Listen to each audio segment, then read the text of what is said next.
नमस्कार दर्शक मित्र, मेरे प्रथम वीडियो पर आप सबकी उत्साहवर्धक प्रतिक्रिया ने मेरे उत्साह को बढ़ाया है।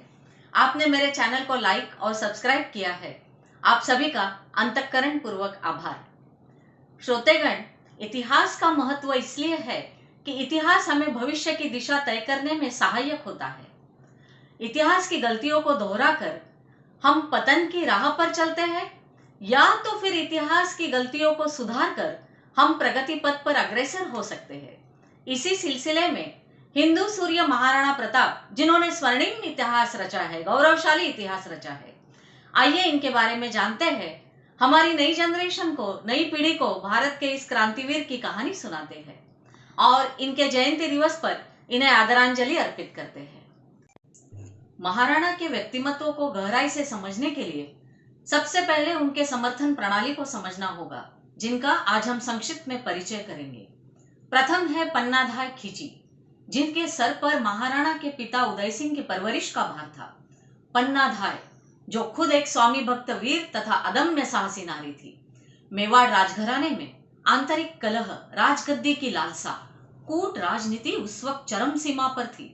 बनवीर नामक दासीपुत्र ने बड़े ही क्रूरता और धोखे से राजकुल के लोगों की हत्या की, और जैसे ही वे राजकुमार उदय सिंह के हत्या के इरादे से महल में घुसे तो पन्नाधाय ने आने वाले धोखे को समझकर उदय सिंह की जगह खुद के बेटे को, अपने जिगर के टुकड़े को लिटा दिया और हत्यारे बनवीर को मन कठोर करके अपने बेटे की ओर अंगुली निर्देश दिया। और उसी क्षण हत्यारे बनवीर की तलवार ने पन्नाधाय के जिगर के टुकड़े का सर उनकी आंखों के सामने ही धड़ से अलग कर दिया। अपने प्राण प्रिय बालक की आहुति इस वीर माता ने हंसते हंसते राष्ट्र होम में चढ़ा दी और मेवाड़ के राजकुल दीपक उदय सिंह को बचा लिया। ऐसी देशभक्त वीर माता की राष्ट्रभक्ति को प्रणाम। अब हम चलते हैं राजमाता जयवंताबाई की ओर, जिनके बिना महाराणा प्रताप की पहचान अधूरी है।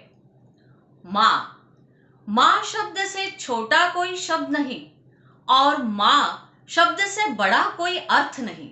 जी हाँ श्रोतेगण, नन्हे से प्रताप उर्फ कीका अपने माता के संस्कारों के पाठशाला में पले बढ़े और विश्व में बेमिसाल व्यक्तिमत्व के धनी बन गए। राजमाता के लिए जितना कहा जाए उतना कम है। अब चलते हैं उनके दोस्त राणा पुंजा और उनकी भील सेना।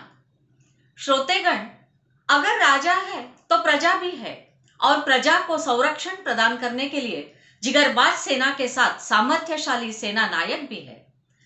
ध्यान रखिए दर्शकगण, जो देश की सेवा करना जानते हैं उन वीरों की ना कोई जाति होती है, ना कोई धर्म, सिर्फ मातृभूमि के लिए बलिदान की मानसिकता होना जरूरी है। अपनी आजादी को हम हरगिज मिटा सकते नहीं, सर कटा सकते हैं पर सर झुका सकते नहीं। इसी भावना के साथ पुंजा जी और उनकी भील सेना ने आखिरी सांस तक महाराणा जी का साथ दिया है। राणा पुंजा और भील सेना को अरावली पर्वत की पूरी जानकारी होने के कारण जगह प्रसिद्ध हल्दी घाटी के युद्ध में प्रबल शत्रु को महाराणा के नेतृत्व में छापामार युद्ध प्रणाली का खेल खेलकर युद्ध में पछाड़ दिया था। महाराणा ने पुंजा जी को राणा पुंजा की उपाधि देकर अपनी दोस्ती को अमर कर दिया। अब चलते हैं श्रोतेगण महारानी अजबदे पवार। जी हाँ, जैसा रामायण में प्रभु श्री राम का साथ माता सीता ने दिया, उसी तरह महाराणा की परछाई बनकर महारानी अजबदे पवार ने अपना जीवन पूरा उनके साथ व्यतीत किया। वो महाराणा की सबसे अच्छी सखी, राजनैतिक सलाहकार, हर सुख दुख में उनका साथ देने वाली जीवन संगिनी थी।